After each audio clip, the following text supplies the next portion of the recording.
So here's the question tonight. Are police in Northern California close to finding Sandra Cantu's killer? We're getting word of what's been described as a significant lead is going to be announced in about an hour at a news conference out there in Tracy, California.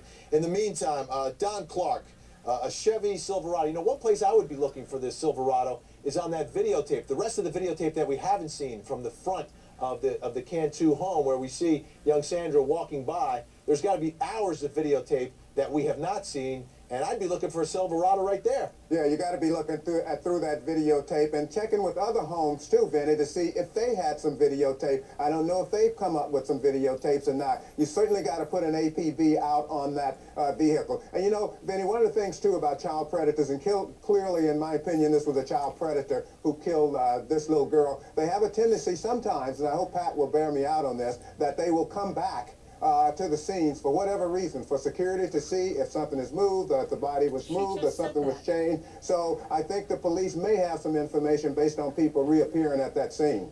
And Pat, that's what you were talking about before. We don't know if in fact this person is the one that did it, the one that was seen in that Silverado.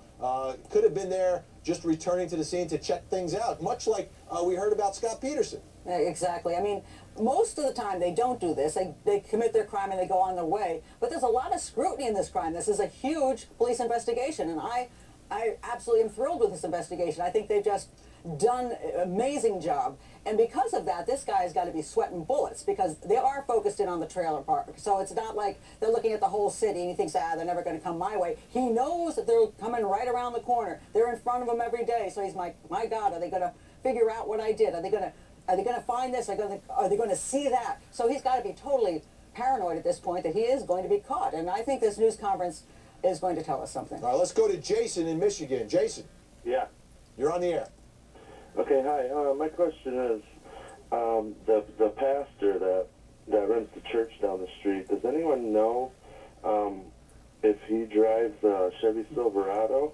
Great question, Jason. Dan, do we know anything about that? Any observations made of what this pastor was driving? Because I think he was interviewed in his car, wasn't he? He was interviewed with his car. It was not a Chevy Silverado. It was more of a sedan. And I don't know specifically if a Chevy Silverado is one of the cars that's been impounded.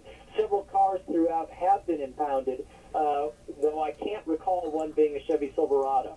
All right, great job by our panel, and we're going to be all over that news conference when it happens. Switching gears now to a missing Atlanta father.